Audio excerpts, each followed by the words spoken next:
Welcome, everyone. I'm really excited and happy Friday. Thanks for tuning in. This session is all about immigration, visas, and updates, especially during this year with the new Biden administration. We've got an amazing guest, Sophie, who's with us today, an expert on immigration law. You guys are going to learn so much from her. She's got some great content. We're going to do live Q&A, answering all of your guys' questions as well. If you guys are tuning in, welcome to Chai and Coaching. I'm Rob, and we love helping people be more successful in their cross-cultural journeys, studying abroad, working abroad, and immigrating. And this is a topic that I get so many questions about, but I am not an expert, so I've brought an expert for you guys today. Yeah, we're going to go ahead and get started. So Sophie, welcome. Please go ahead and introduce yourself. Awesome. Thank you so much, Rob. It's a pleasure to be here.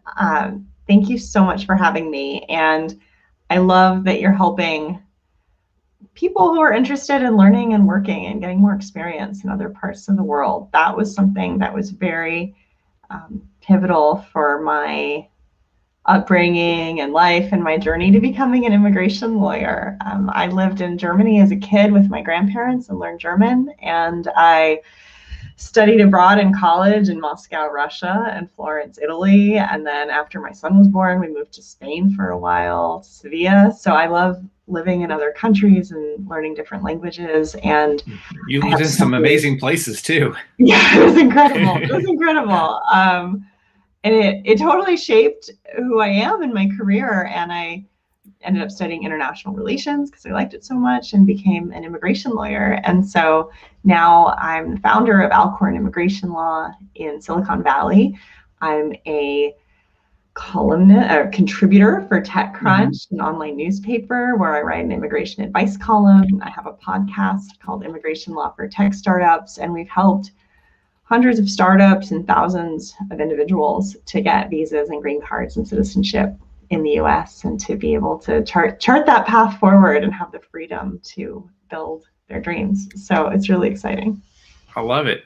So friends, for you guys who are tuning in, if you got another friend who think this is helpful, share the link so they can join us. We're going to be talking about just pathways to citizenship, student visas and updates for students, green cards, and just all sorts of fun stuff about immigration, visas, a lot of changes this year. And before we kind of dive into the technical stuff, Sophie, just real briefly, kind of how did you become an immigration lawyer and, eventually even found your own immigration law firm? Thank you. My dad was an immigration lawyer, and I used to go to his office and eat sugar cubes from his coffee station and push the button on the fax machines. And I was a receptionist and answered the phone and gave people directions on how to drive to the office before there was Google Maps. And so I grew up in that. My mom was his client from Germany, and it was really just part of the fabric of my life to see what he did and how he would help people and help people who wanted to make a better life for themselves and their kids and their families. And we would always have dinner guests over from different countries. And so I really feel those values deeply. And,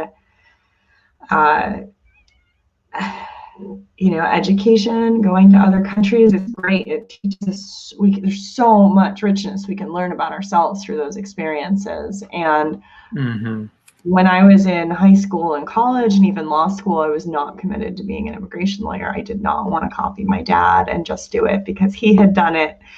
And I really wanted to do it for my own reasons. And so I had a long and circuitous route to the field where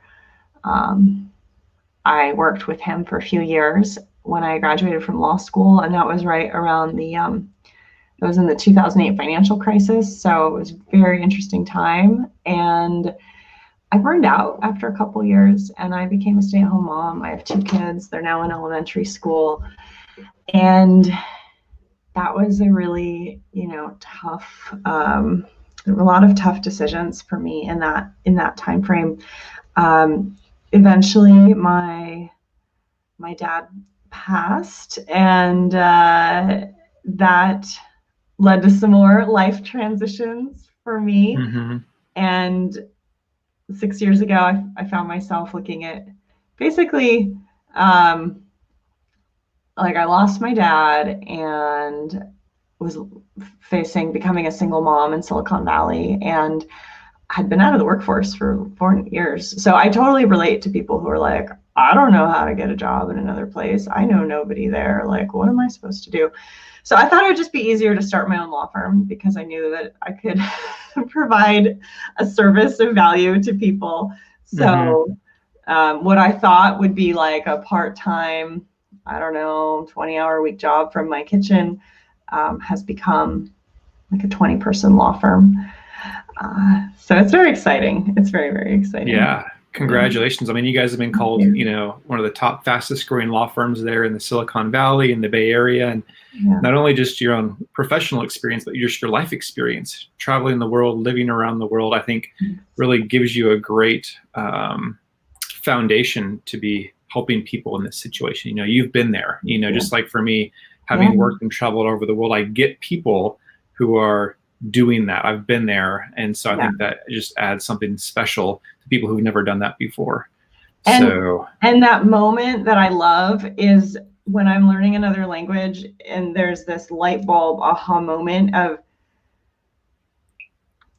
how it's like a different, like a language is a different framework for understanding the world and a different framework for having a life experience. And the moment where that clicks and it's like this window opens and there's a glimpse of a whole new way to be in the world. That's such an amazing moment. And before that, there's like lots of muddling and darkness and confusion. And I've been there a lot. So it's an honor to be able to be a Sherpa for people at, their immigration journey.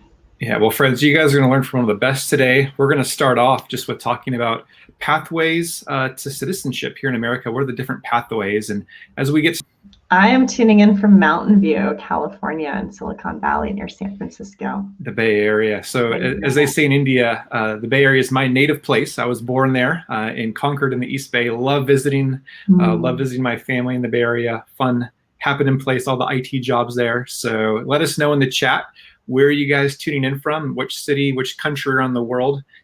Thanks for joining us. And Sophie, dive in. What are these different pathways to immigration and citizenship in America that exist that people need to know about? Yeah, there's actually a lot. And there's a lot of ways to navigate the system and the process. And it just depends on what your goal is. So one of the things I like to help people figure out is just, let's start with the end in mind. Do you want to be in the United States? And if so, is it going to be a temporary thing? Or do you want a long-term ability to build a life here? Because that's going to define how we go about navigating the options. But in general, there's visas, there's green cards, and there's citizenship. And visas are temporary, limited purpose, limited duration. Some allow you to work, some don't. If they allow you to work, they might be for one employer or multiple employers. So there's lots of variations to drill down in within that. There's also green cards, permanent residence. That is a lifetime status where you have a card that's usually renewable in just 10-year increments. And it's a very basic renewal process. It's like pretty much a lifetime status as long as you keep living in America, and you can, once that's in place, you have the freedom to work anywhere, basically. And then there's citizenship, and that is helpful to get a passport, which can allow you to travel, to vote, to serve on a jury. But at that point, it can never be taken away. So some people get citizenship eventually for the ability to then travel again and leave the United States and live in different parts of the world, but always be able to come back. So most people think that you need to get a visa first. That is technically not true. Certain categories of people are eligible for green cards on a 2 to 3 year time horizon. And so for those people, it's more of a choice. Like, do you want to come to the US sooner on a visa, or do you just want to wait? Sometimes people with kids in high school just want to get green cards and not relocate their family until the whole thing is in place. So you can just get a green card, even if you're living in another country, and that will allow you to move to the US and be a permanent resident. And then I also wanted to share a little bit about the student immigration journey, because that's a little different. And so most international students who want to live and study in the US and eventually work in the US typically get one of two visa types. The less common one is a J1. It's an exchange visa program. It might allow you to work. But if you get a J1, be very cautious, because there's this thing called a 2-year foreign residence requirement. And so if you get a Fulbright scholarship and get a J1, or you get some other sort of government funding, or there's a shortage of your skills in your home country, it's possible that the US will slap a requirement on you saying, okay, you came for this exchange, but you're going to have to go back to your home country for at least 2 years at the end of this. And you're not supposed to be able to get other visa types in the US. So that can be a limiting factor. So just buyer beware, right? That's a risk. Yeah. Most international students, there's about 1 million, well, pre-COVID, there are about 1 million in the US at any given time. Most international students get F1 student visas. They can be issued by high schools, colleges, universities for master's degree or PhD programs. There's an ability to potentially get like a summer job or a job during the program on something called CPT, curricular practical training. If you get a bachelor's, a master's, or a PhD when you graduate, you get at least 1 year of a work permit called OPT, optional practical training. And if you studied in the STEM field, science, technology, engineering, or math, you get an additional 2-year extension to work for a designated employer. Most international students want to do all of that, find a company that will hire them on OPT, continue it on STEM OPT, that will put them in the H1B lottery every year for a work visa, and then eventually sponsor them for the green card process. So that's kind of the very high level, like that's what most people do. Do you have to do that? No, but that's the most common tried and true path. And I love seeing where everybody is from in the comments. So that's super cool. Please keep sharing. I love that. Yeah, different parts of the states and different parts of the world as well. So, and most of our audience are either international students who are planning to come, or studying now, or working, doing CPT, OPT. So definitely kind of along that spectrum that you just shared about. But next, we're going to discuss some specific student visa updates that has happened. In this last year, there's a new administration. A lot happened with COVID and the previous administration. We got a new president, new things happening in 21. So what's new for the students? There have been a lot of changes. And there were a lot of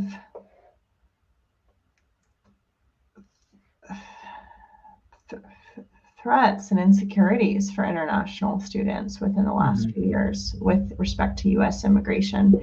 I mean, 2020 was rough. It was a really rough year. Yeah, I'm actually going to put this in the chat window. I started a nonprofit to help international students as a result of 2020. It's called the Community for Global Immigration, and we help international students in the United States access attorneys and get legal advice from qualified people when they need help. Because what 2020 showed me is that there was when Trump threatened to deport all of the international students, and Harvard sued, and there's all this litigation, and it was very tenuous, but I was getting phone calls from a few stories, stick in my mind, like, I'm from Vietnam, my embassy won't let me come back. I have to get on a wait list, and a ticket is $20,000. Like, I can't leave, but if I can't stay, I don't want to violate my student status. I have nowhere to go. Or like, oh my God, I just got laid off. I need to find another job so I don't run out of unemployment on OPT so I can stay in America. So that was like the student side of things. And I was also getting phone calls from families and organizations being like, we want to help the students, we want to help the international students. And I was like, that's great, but I don't know how you would do that. There's like no nonprofit to help international students. And so that is how CFGI was born. We need volunteers to help us continue to build our app and our website, and also with fundraising. So if anybody is interested, we would love support. So all that contact information is on the website.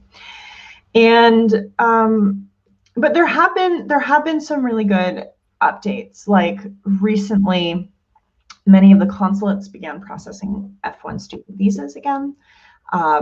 If you are subject to a travel ban for certain countries, sometimes being a student is considered an exception, so you can travel directly to the United States, which is really, really, really important.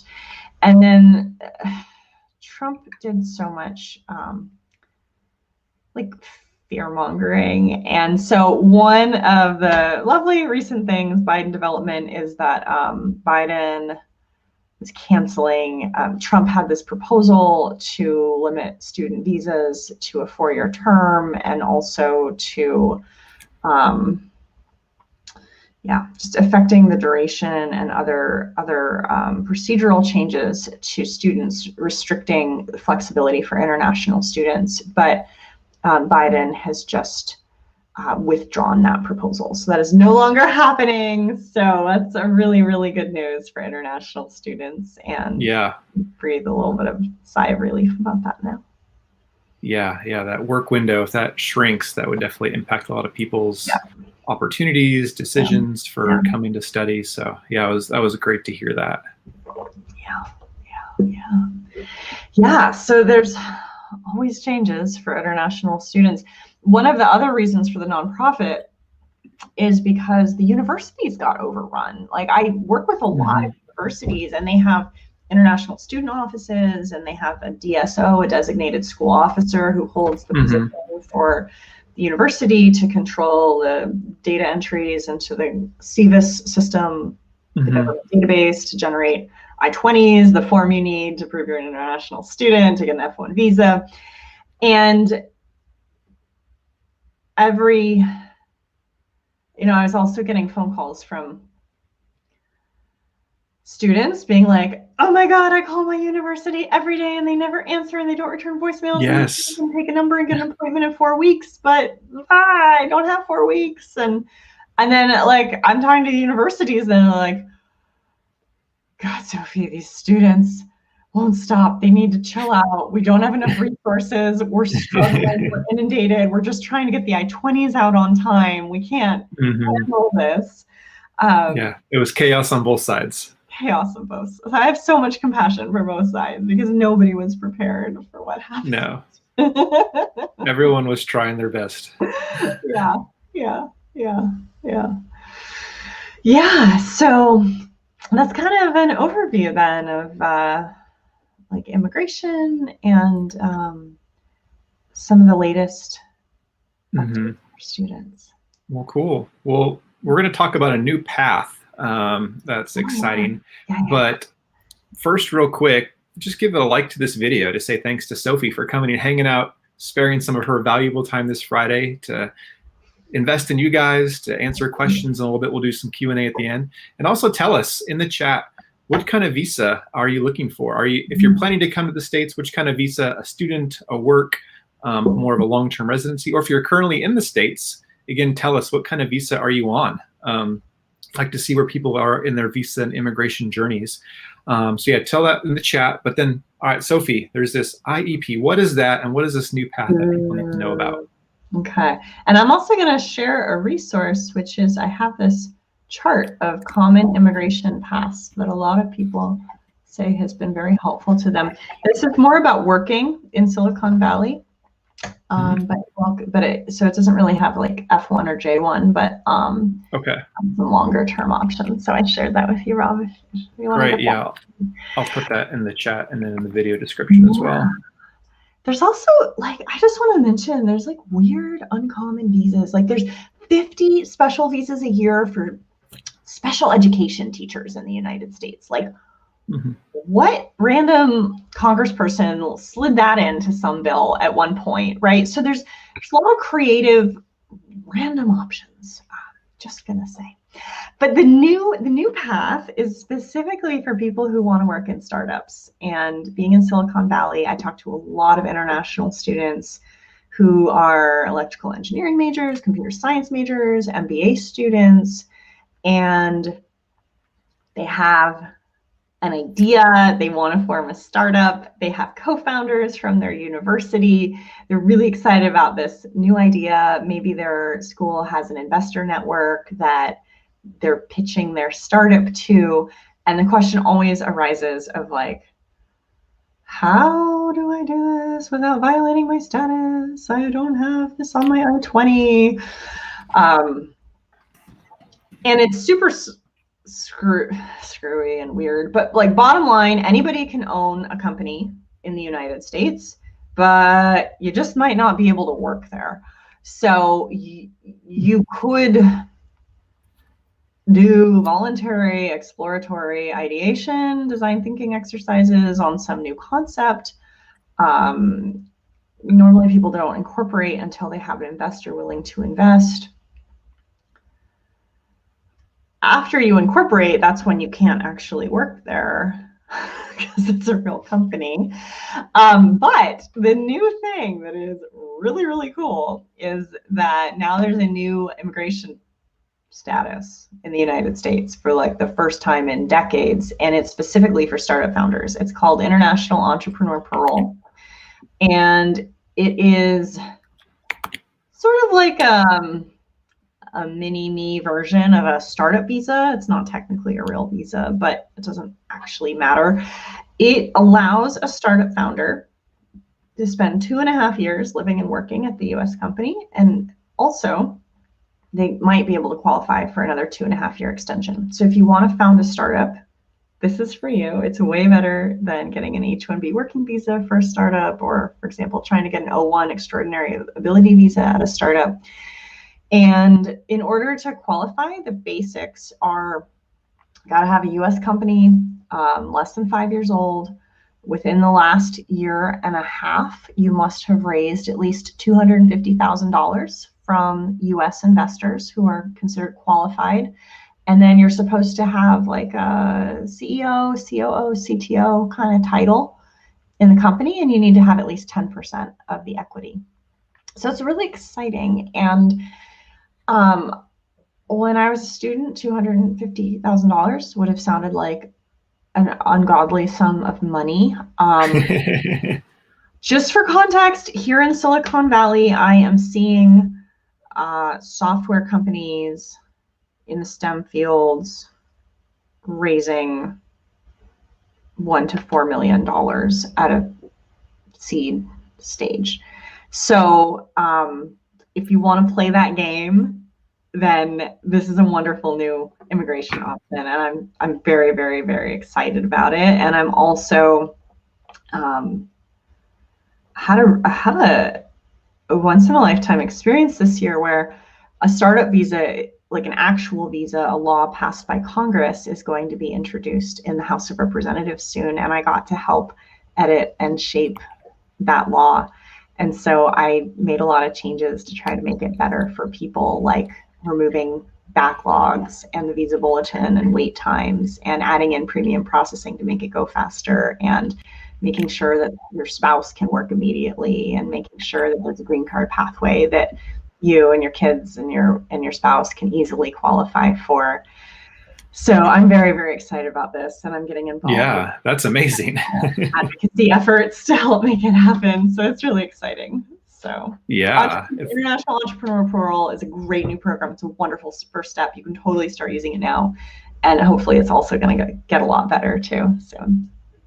Sophie, thanks for sharing that. Thanks for your even hard work on that. And just, this is a really cool open door. I mean, people think of America as the land of opportunity and, you know, kind of getting those dream jobs. And I love so many companies and startups have come from immigrants, from foreigners who have come here.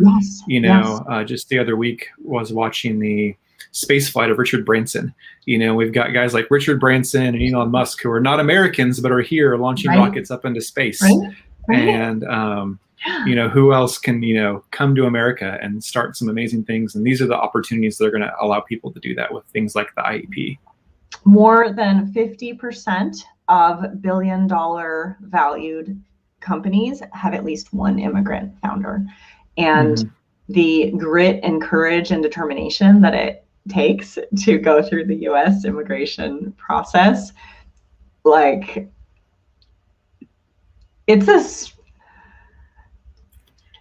everything is what you make of it. For a lot of my clients, this is not just an immigration journey. It's also like a spiritual trial by fire journey sometimes. Totally. So if you can get through that, starting a business, no big deal. Exactly. Yeah. But the grit that people have, it's inspiring for sure. Yeah. So several times we've mentioned green cards. Let's talk a little bit more. This is kind of the coveted thing that a lot of people are hoping for. I know for now it's a lot longer than it used to be. What are the different pathways to green cards, and what can people know about kind of the current green card situation in America? Okay. 3 ways to get a green card: through family, through work, or through a lottery. Not everybody qualifies for the lottery. You have to be from a country with a low level of immigration. It's called the Diversity Visa Lottery. It's annual, it's free. You can do it every year if you qualify. And if you're from India or China, those countries do not qualify. But sometimes, for example, there's like interesting combinations of people. Like there's a huge Indian diaspora in Kenya, for example, right? So sometimes my clients have been married to another culturally Indian person that was born in Kenya. Well, guess what? They don't have to wait in the country of India line for a green card. They can wait in the Kenya line. So there can be ways to game that.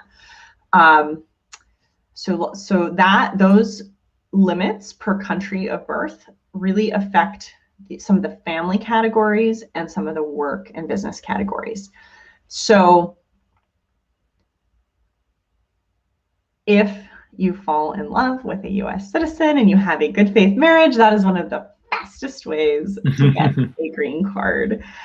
We have tech companies paying for our services for their employees to get them a marriage-based green card because it's like a third of the time and a third of the investment of a work visa, of a work green card. And there's never a backlog in that category. So that's called an immediate relative. But typically the way that people like bootstrap and do this professionally through their own accomplishments is through one of the work, business, investment categories. Those all start with EB. It stands for employment based. There's 5 numbers, 5 categories, and some of them have little subcategories. A lot of people have heard of EB5, which is the investor green card. Now, the level for the money has been under flux, but between $500,000 and $900,000 can usually get you an investor green card. Buy you a green card. Pardon me? Kind of buy you a green card. Exactly. I mean, yes, America is for sale, people. It's the country of capitalism, sort of. So the other 3 of the other 4 categories are worthy of note. Most students who graduate and get H1Bs, they have a master's degree, their company will sponsor them for an EB2 green card. If they have a bachelor's, the company will sponsor them for an EB3 green card. Usually there are 3 stages in that process. Step 1, perm, the company tries to recruit Americans to replace you. If you get through that, step 2, they petition you and say, hey, we couldn't find anybody, but that person's awesome, we want them. Step 3, when it's your turn in line, you can file your green card application. That's the I-485. So that's kind of the overview. But if you want to avoid the perm process or get a green card by yourself without a company and without investment. There's 2 more noteworthy categories. And this was on the handout that you so graciously shared. But EB1A, people of extraordinary ability,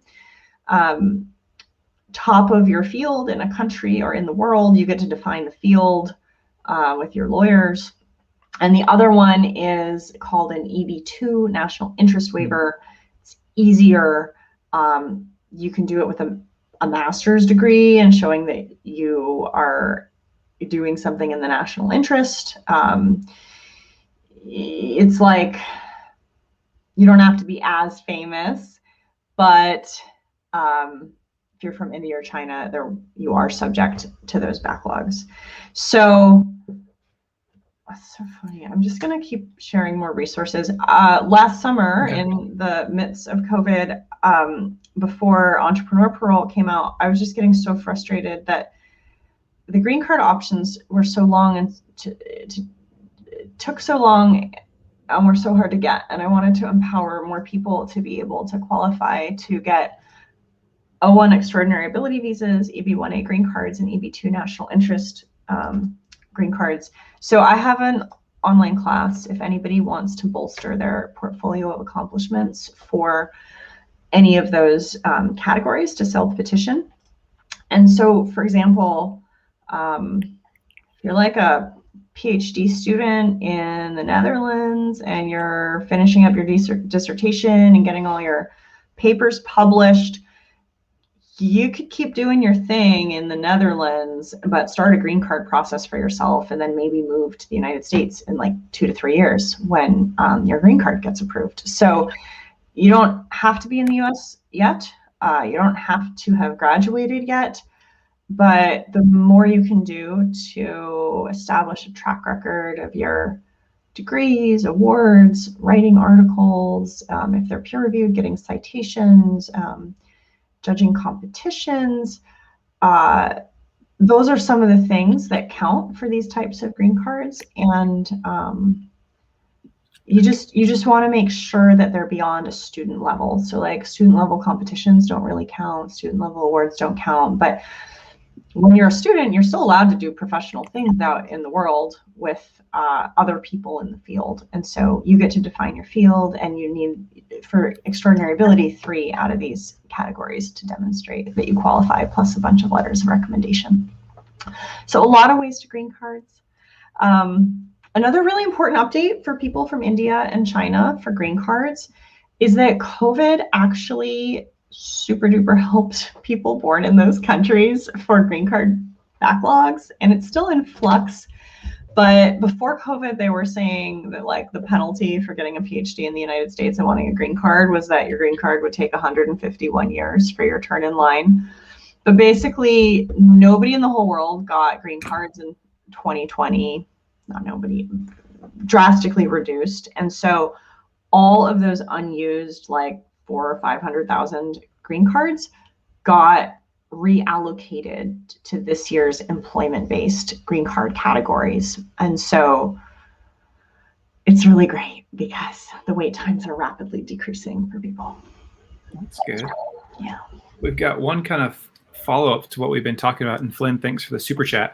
But he's asking, is there a pathway to green card with the internal entrepreneurial so the IEP we mentioned, and then what happens after 5 years? So how does the IEP and green card play together? Yeah, they're independent. You could apply for the green card theoretically in parallel with the IEP, but I would recommend if you already qualify for the IEP, get that first, move here, and then start the green card process. And for a startup founder who qualifies for IEP, if you're not from India or China, then you would do an EB2 national interest waiver green card, which is covered in that course that I have. And if you are from India or China, then I would recommend probably an EB1A green card. And so those pathways are available to you. It's not like the world of visas and green cards are independent. You can independently qualify for both. So if you're on a certain type of visa, you're not limited in what type of green card category you can use. So there's some freedom there. And hopefully in a few whatever months. Yeah, I'm going to say months. Hopefully there's just going to be a new green card pathway for startup founders too. That's like, great, you raised whatever, 500K and you hired 10 Americans. Sweet, like here's your green card. So that'd be amazing. Awesome. Yeah. More progress hopefully coming soon. So yeah. Great. Well, we've got kind of just one more category to cover that Sophie wants to share with you guys before we do the Q&A. So I've loved seeing these questions come in. We'll get to those briefly. But last thing, just we want to talk about some of the other updates on immigration that have happened this year under Biden's administration. So Sophie's going to highlight a few of those important things for you guys to know as well. And then we'll hit some Q&A. So take it away, Sophie. Thanks. There's been a lot of really good changes, and they're working tirelessly behind the scenes to try to fix the gutted agencies and hire people who are competent to like reduce the backlogs and clean up the Trump legacy, even like just how it's all bureaucratically handled. But big change, they ended the Muslim ban. So thank you so much. So that's good. And hopefully at some point there will be some sort of like reparations made to people from those countries, such as Iran, who were affected. A lot of students were really deeply affected by that. They're also doing a lot of things to show a different attitude towards immigration. They're calling immigrants new Americans now, which I like, maybe it's a marketing spin, but the language we use really does make a difference.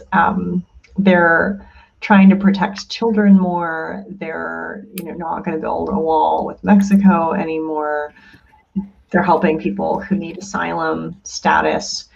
And they've also, this really affects getting a work visa for a company.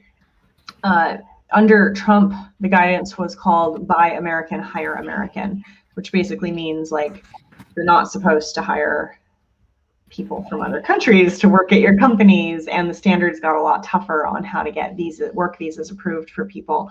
But that has all been canceled, and so hopefully the approval ratings for visas will return to Obama levels, which would be really great for people.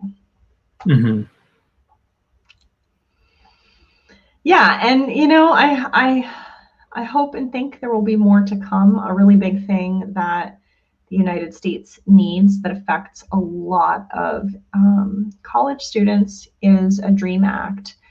There are millions of people without immigration documents in the United States, and many are young people, ages 15 to 30, who have grown up in the United States, only speak English. This is their life. They're good people. They work hard. They're part of our communities and schools. And there have been several bills introduced in Congress to create a legalization pathway for people in that situation. So I'm also very, very hopeful that that will come as well.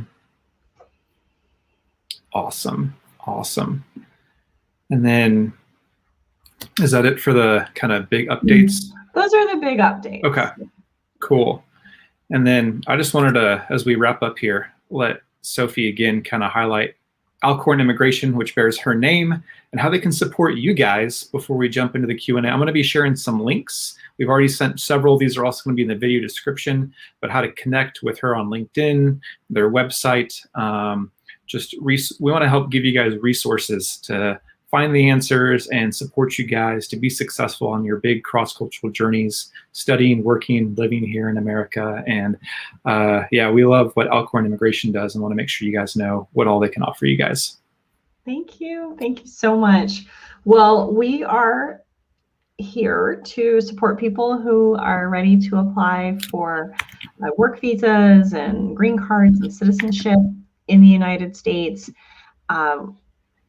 In COVID, we weren't able to do, paid legal consultations and give legal advice to all the international students who were calling our office, which was another reason that I started the nonprofit. But if you think you might qualify for international entrepreneur parole, or for an O1, or to start a green card process, we'd be happy, connect with us, and we have a questionnaire that we can send you to figure out if you're ready yet. And I generate a lot of content every week. We have the TechCrunch article and the podcast. So we have a really big library of immigration information on our website that I've personally written. So, and that has a lot of creative strategies. There's something else that I do need everybody to know about on this call, because it's very important for international students, which is students are always, not always, many students sometimes are challenged by how to talk about their immigration needs with an employer. So this is something that I'm sure you can get coaching here about, but I just want to emphasize the importance of that, because what I see is that some international graduates struggle with the cultural change. In America, you have to be your own marketing agent, and you have to tell people why you're awesome, why you're going to bring them value, and why they should hire you. And if they see that there's a cost-benefit analysis where they still are going to make a profit on your work, even if they pay for your immigration, then they're willing to do it. It's very simple, but you need to arrive prepared, having done your research, educate them, and explain the process so that they know that it's manageable and easy. And one of the ways that this often has played out is with the H1B Visa Lottery. There's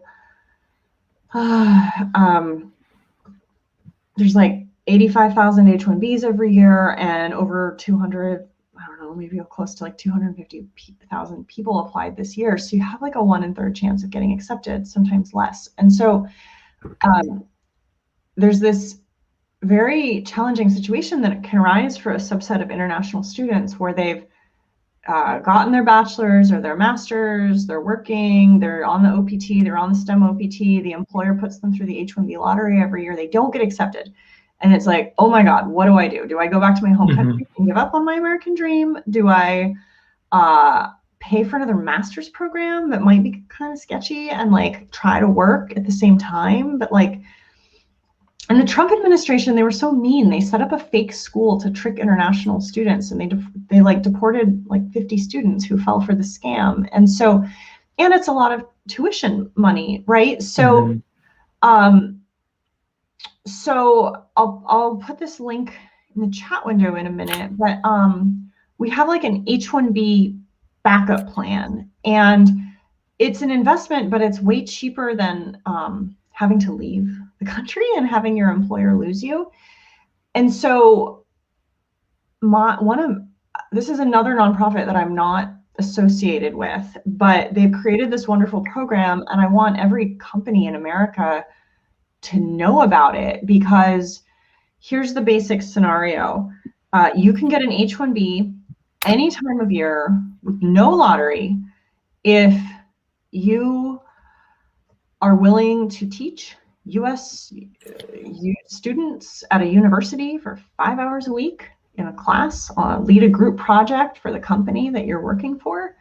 This nonprofit will sponsor you for an H1B. Since they have a university affiliation, they don't have to go through the lottery. You get your first H1B for 5 hours a week, and then your other company that's paying for all of this can sponsor you for another H1B for 35 hours a week. So we've been able to help a lot of international students this year with this, so that they don't have to leave the United States. So Rob, I'll just share with you that podcast where people can learn more about that organization. It's called Open Avenues Foundation. In order to qualify, you need a company that's sponsoring you. You need at least a bachelor's degree, and then you have to be accepted as a Global Talent Fellow for this program. And recently, because of some publicity I've done about them, they've been kind of inundated. So the best way to qualify is if you come with a university relationship in hand. It's free for the university. They have to sign an affiliation agreement with the program. but all they're getting is you 5 hours a week helping their students. So maybe your, bachelor's or master's program, you have a relationship with a professor or department that would want to keep you and support you. But that is very, very helpful to qualifying for this program. So these are the types of things we do. We normally help, employers and people getting married who are like ready to do the green card or the work visa. But I've had so many conversations with international students, and like, I loved being an international student. My heart goes out to you. Like, you're creating the future of the world, and I want to help people in your situation. So that's why I've tried to figure out these other strategies to be able to put more resources out there to help people. I love it. So many resources in the chat. I've also copied and pasted those in the video description. Sophie is hooking you guys up left and right. Let's jump into the Q&A. We want to make sure we have time for those. You guys have awesome questions. I'm just going to throw one up, and then we're going to kind of work our way through. Okay. So my buddy Sanket, what's up, Sanket? Good to have you here, my friend. He asks about starting a company as an international student. Would it require a different visa, and what's the process? Okay, Sanket, just a bird's eye view. Pardon me, Rob? He said just a bird's eye view. Bird's eye view. An overview. Bird's eye view is that if you're on F1, you can own a company, but you can't work there. So if you want to work there, you need OPT, or you need to do special things with your STEM OPT, or you need to get another type of work visa or investor visa. But students start companies all the time, and you just have to be careful that you don't have unauthorized employment. Okay. We've got a lot, so we'll try and rapid fire through a lot of these as we can. Suraj, he's asking how to convert a B1, B2 to an H1B visa. Was there a strategy about getting a job on a B1, B2 visa, an approach for that? There is. It's more and more important right now because all the consulates are closed. Okay, the B1, B2 is a non-immigrant temporary visitor visa. That's like a tourist visa, right? Yeah, the B1's for business, the B2 is for pleasure. The H1B is a dual intent working visa. It's okay to be here temporarily. It's okay to want a green card. Both are okay. You're not going to get an H1B visa in India right now.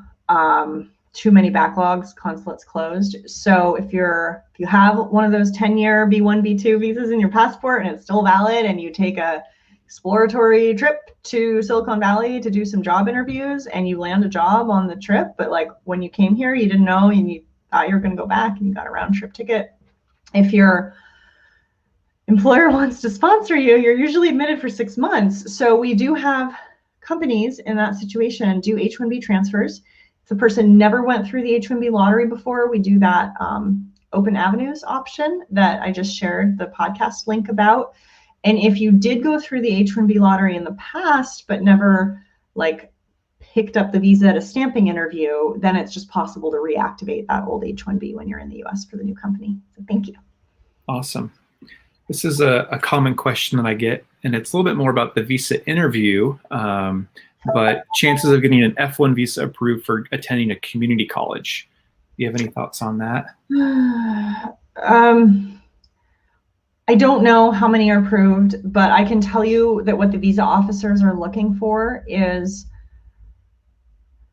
basically like, how rich are you? And what's the likelihood that you're gonna try to live and work and stay in the United States? Because guess what? If they think you wanna contribute to our economy and stay here long term, that's the main reason they're gonna deny you.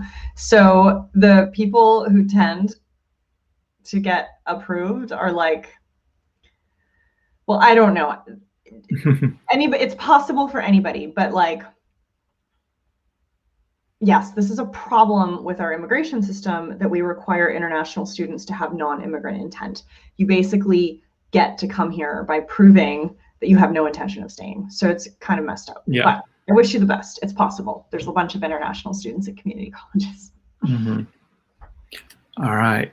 Kanano's asking, is it okay to do freelancing work on websites on an F1 student visa? No. Nope. you can only do approved on-campus jobs at the university or CPT and OPT. So all the jobs that you do on a visa on F1 has to be approved by the university. No side hustles. Yeah. Sorry.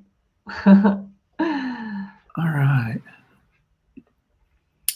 JJ is asking, if someone's on an F1 visa and their partner wants to accompany them on an F2 visa, would they face an issue at immigration at some point if the F2 visa needs to convert to F1? Is that easy?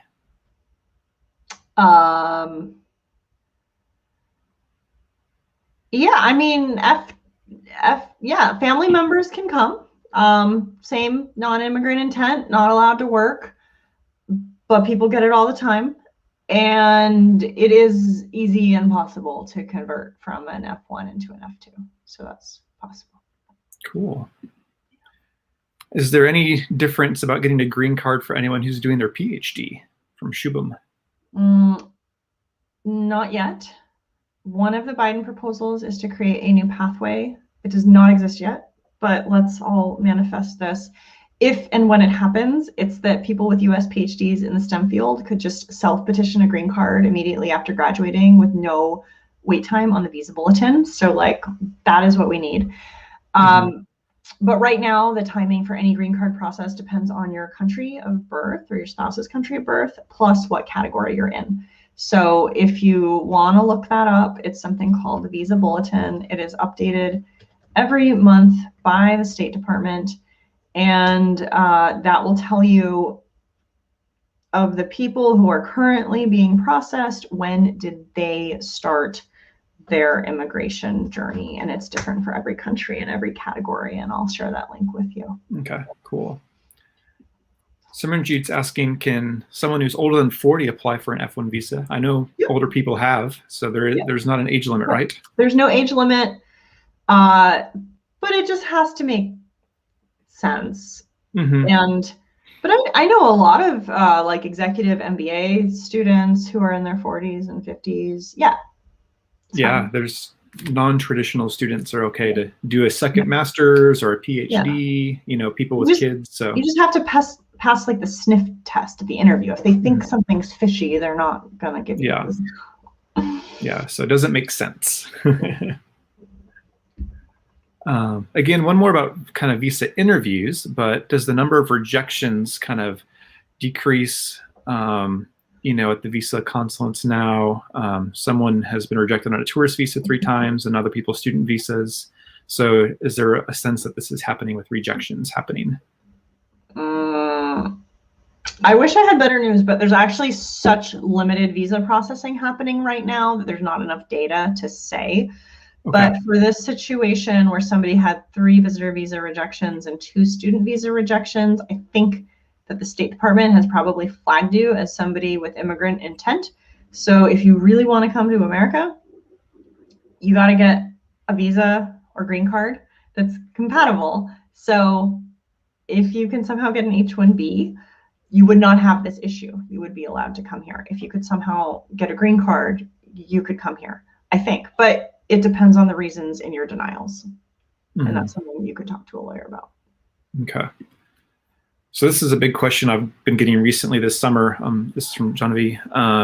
People that are working, you know, on CPT, on OPT, but are out of country, and then there's this kind of travel ban happening. You know, do they qualify as the exception to be able to travel, you know, on the F1 visa, but as working? Yes, this is, all of these national interest exceptions have been in such flux lately. The latest news I saw is that hopefully in August that it will. I'm not sure. It's all, there's so much nuance in this world. So I think so, yes. Yeah. But you got to confirm, and you got to confirm right before you travel, because this guidance is changing like every month. Yeah, there's a lot of gray, which is tough. Yes. Yeah. But I believe that starting in August, you should be fine. Okay. Yeah, kind of the start of the semester. Yeah. All right, Talking Bees asking how to build your profile to qualify for the EB1A visa if you don't have a PhD. Currently, they're on an H1B and waiting for employer-based green card. It seems like forever.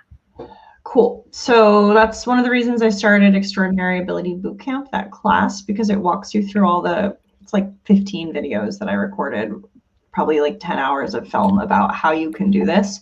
You don't have to have a PhD or write peer-reviewed publications, but for somebody in H1B, you have to make sure that your activities do not violate the terms and conditions of your employment. So you can't go around getting other jobs that aren't authorized in order to build up your EB1A qualifications. Some of the best strategies involve getting your employer involved to support you and explaining that, like, okay, I've done my research, here's this green card I want to get ready for. I've determined that my field is, I don't know, mechanical engineering for physical therapy, IoT wearable devices, right? And so in the field, like, here are the professional associations, here are the awards, here are the publications. May I, as part of my work and to help elevate the status of the company and my own personal profile, execute on this proposed strategy. And a lot of employers are really open to that. I mean, you're getting them, it's like marketing for them. So there's definitely a way to do it. You just got to be creative. Mm-hmm. Another fun question about nonprofits. So is there a different visa process for nonprofits with H1B or going back and forth between for-profit and nonprofit companies? There is. Certain nonprofits don't have to get H1Bs in the lottery. For example, if they're affiliated with universities, that's why there's that Open Avenues Global Talent Fellowship. This is called a CAP exempt H1B. CAP refers to the lottery. If you get a CAP exempt H1B and then you want to leave that company entirely and go work for a for-profit company that it is CAP subject, you have to go through the lottery. You can't take that CAP exempt H1B with you to a private employer. But what you can do is work part-time for the nonprofit, and then you could get a second concurrent H1B to go work at the profit-making company. So sometimes people do that. Otherwise, they go through the lottery. Otherwise, they get another CAP exempt through Open Avenues. Mm-hmm. Great.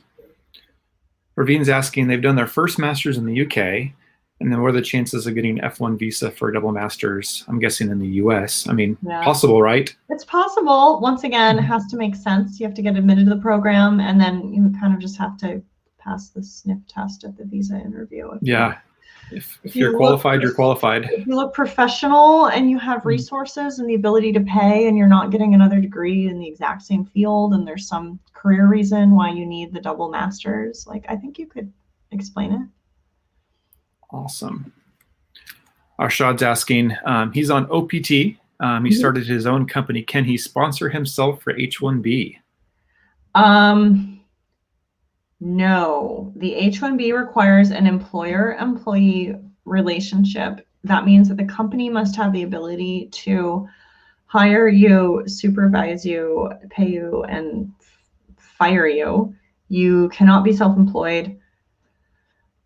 However, startup founders who do create their own companies can transfer H1Bs to them. Usually not if you're going to be the CEO, but yes, if you're going to be in a technical role, and yes, if you have co-founders or board directors who have the legal ability to control your employment. So it's possible, but you have to work with not only an immigration attorney, but also a business attorney to structure everything so that it's legit. Yeah. Manav asks, can I work for an Indian company from US with an F1 visa? I have never seen anything specifically saying that that is legal. And so I believe it's risky, and I do not advise it. I know students, international students, who have gone outside and done internships, like who've gone back to India or gone to Germany and done summer CPT internships. I don't know about. Well, if you're not in the US, you don't need an F1. None of that matters. Yeah. You're not breaking any rules. So it's fine if it's like summer. Yeah. But if you're, I think maybe if it's while you're physically in America working in a different country, then you'll either need the approval or have to go to that country and work there, right? Yeah. Okay, man, lots of great questions. And We we're just hit, almost at time. yeah, we just hit 10:30. Do you have time for one or two more, Sophie? Or I know I can you've take got other one stuff to more. get. I can take One one more? Yeah. Okay, awesome. Let me find a good one here.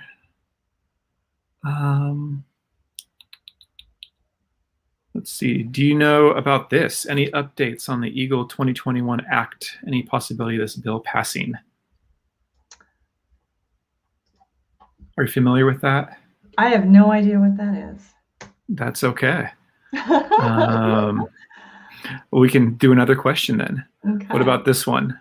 The bill proposed by Trump's office for mini wage $250K for H1B holders, which is on hold. Would this be a problem for future immigration? Yeah, that's not exactly what it said, but that has all been put aside. So all the wage requirements for H1B are as they were. They are not going to be inflated. So it's really good news. Okay.